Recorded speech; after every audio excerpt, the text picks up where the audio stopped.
Tonight, a new David Goldstein investigation. Where is your taxpayer money going to help the homeless? Well, David found some of it's going to organizations that shouldn't have received it, and he's here now to tell us all about it. Dave. Yeah, we're talking about millions of dollars here.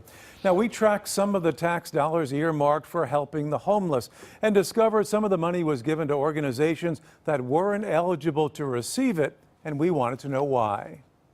How is it that your agency gives millions of dollars to organizations that, by law, are not eligible to receive it? That's the question we posed to Peter Lynn. He runs the public agency responsible for helping the county's growing homeless problem by doling out tens of millions of dollars of taxpayer money. But our investigation found some of the nonprofits that received a portion of that money this fiscal year weren't even eligible to get it. And Lynn didn't know until we told him. You ask questions. It's helpful when you ask questions because it brought that to our attention. Lynn heads up the LA Homeless Services Authority, or Lhasa, a combined city and county agency.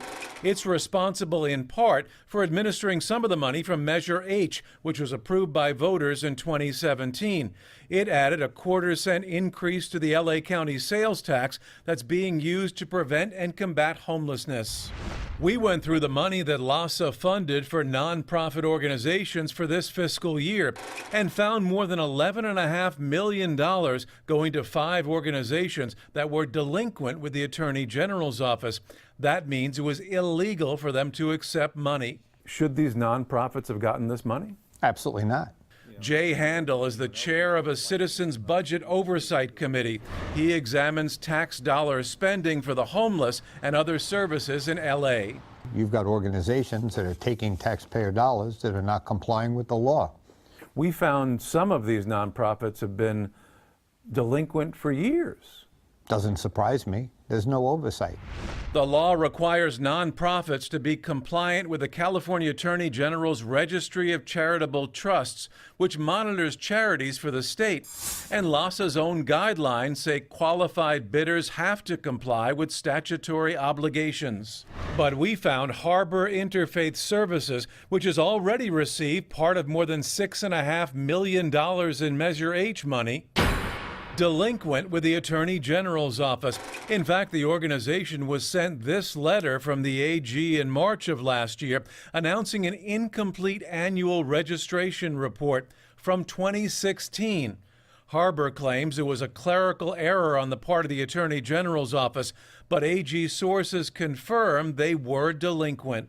We also found Sanctuary of Hope, United Friends of the Children, Testimonial Community Love Center, and Los Angeles House of Ruth delinquent with the AG for annual incomplete reporting. Now, we're not saying that any of these organizations misused any money.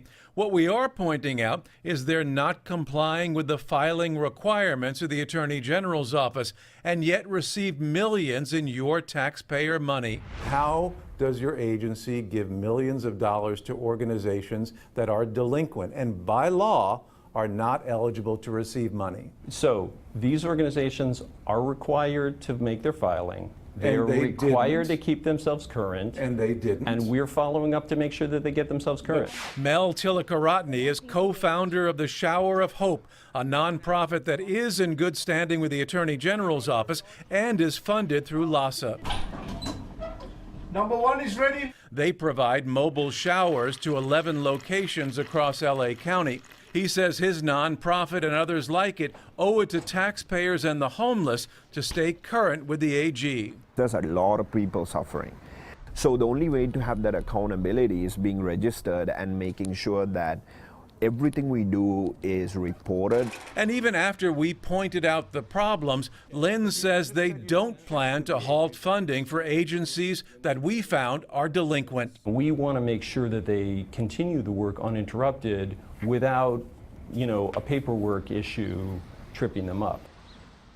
And after we started asking questions, 4 of the 5 nonprofits we mentioned were able to get their registration compliant with the Attorney General's office.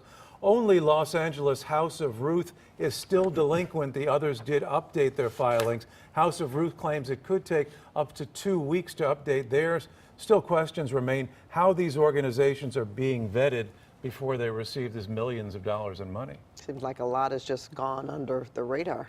That's what some people are saying, that there needs to be more checks and balances here. Or it sounds like they're looking for expedience. They just want the money to move, and they're not waiting for the I's to be dotted. Or not looking in the right place. Yeah. Interesting. That's why you have that watchdog, the group that you can go on and find out if that charity has been vetted. And to their credit, 4 of the 5 did update it in the last couple of weeks after we started asking questions. All right. Sometimes you need another eye. Thanks, Goldie. David, thank you.